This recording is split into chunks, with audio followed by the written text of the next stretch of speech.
పల్స్9 news కి స్వాగతం.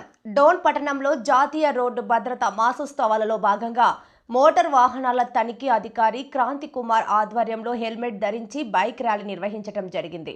ఈ కార్యక్రమంలో ముఖ్య అతిథులుగా డీఎస్పీ శ్రీనివాస్, పట్టణ ఇంతియాజ్ బాషా, ఎస్ఐ శరత్ కుమార్ రెడ్డిలు మరియు వారి సిబ్బంది పాల్గొన్నారు. ఈ సందర్భంగా డీఎస్పీ ఎంవీఐ అధికారులు మాట్లాడుతూ ప్రతి ద్విచక్ర వాహనదారుడు హెల్మెట్ను తప్పనిసరిగా ఉపయోగించాలని, ఇప్పటి వరకు జరిగిన రోడ్డు ప్రమాదాలలో ఎక్కువ శాతం ప్రజలు హెల్మెట్ లేకపోవడం వల్లనే ప్రాణాలు కోల్పోవడం జరిగిందని, ప్రమాదాలలో ప్రాణాలు కోల్పోయిన వారి కుటుంబాలు సైతం చిన్నాభిన్నం కావడం జరుగుతుంది. ప్రతి వాహనదారుడు హెల్మెట్ ధరించి మరియు ట్రాఫిక్ రూల్స్ను పాటిస్తూ సురక్షితంగా వారి గమ్యాలను చేరుకోవాలని ఈ సందర్భంగా అధికారులు అన్నారు. కలిపి ఎంబీఐ క్రాంతి కుమార్ గారు, అదేవిధంగా ఇంచార్జ్ బాషా గారు, ఇన్స్పెక్టర్ గారు, పోలీస్ అంతా కలిసి ఈరోజు ఒక ర్యాలీ, హెల్మెట్ అవేర్నెస్ ర్యాలీ పెట్టడం జరిగింది. ఇందులో ముఖ్యంగా ఈరోజు జేఎంఎస్కేలు, మహిళలు ప్లస్ విలేజర్స్ మొత్తం ఎవరో ఉన్నారో టౌన్లో వాళ్ళందరూ కూడా పాల్గొంటున్నారు. ఇది చాలా మంచి ప్రోగ్రామ్, ఎందుకంటే మహిళలు పాల్గొని అందరికీ అవేర్నెస్ క్రియేట్ చేయడం అనేది చాలా గొప్ప విషయము. అది ఈరోజు జరుగుతుంది.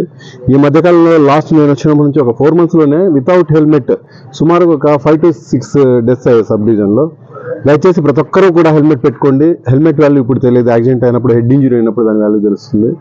సేఫ్గా ఉండండి, మీ కుటుంబాన్ని కూడా సురక్షితంగా ఉంచండి, మీరు బాగుండండి. ఎందుకంటే ఒక కుటుంబ పెద్ద చనిపోతే ఆ కుటుంబం మొత్తం బజార్లో పడిపోతుంది.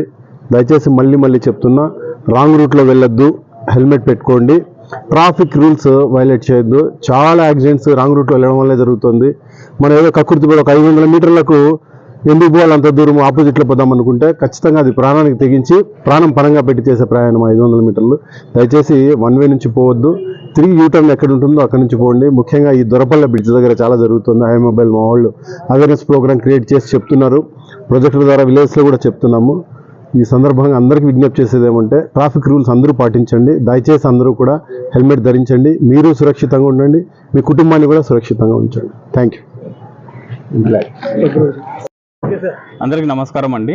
మనము ఈ రోడ్డు భద్రతా మాసోత్సవాల్లో భాగంగా ఈరోజు బైక్ ర్యాలీ చేస్తున్నాము. ఈ బైక్ ర్యాలీ ఎందుకు చేస్తున్నాం అంటే, ప్రతి సంవత్సరం కూడా బైక్ ర్యాలీ తప్పనిసరిగా చేయాల్సి వస్తుంది. ఎందుకంటే గత సంవత్సరం 2024 తీసుకుంటే ఒక ఆంధ్ర రాష్ట్రంలోనే 18,000కు పైగా యాక్సిడెంట్స్ అయ్యాయి. అంటే అన్ని రకాల వాహనాలు 18,000కు పైగా యాక్సిడెంట్స్ అయ్యాయి. ఇందులో 7,000 మంది చనిపోయారు, 20,000 మంది దాకా తీవ్ర గాయాలయ్యాయి.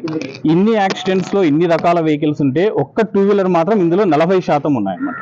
అన్ని రకాల వెహికల్స్ 2-wheeler 40%. అంటే మనం ఎక్స్పెక్ట్ చేయొచ్చు ఎన్ని 2-wheelers యాక్సిడెంట్స్ అవుతున్నాయని. సో ఈ యాక్సిడెంట్స్లో మేజర్గా ఈ హెడ్ ఇంజరీ, అంటే ఈ తలకి మనము హెల్మెట్ లేనందువల్లనే వీళ్ళు చనిపోవడం జరుగుతుంది. కాబట్టి దీనిపైన అవగాహన కోసం ప్రతిసారి మనం ఎన్నిసార్లు ఈ ర్యాలీలు నిర్వహించినా ఇందులో తప్పనిసరిగా హెల్మెట్ ర్యాలీ ఉంటుంది. ఈ హెల్మెట్కి అంత ఇంపార్టెన్స్ ఉంది. ఇందాక మన డిఎస్పీ సార్ గారు చెప్పినట్టు అందరూ హెల్మెట్ను తప్పనిసరిగా ధరించండి, మీ ప్రాణాలని కాపాడుకోండి. Thank you.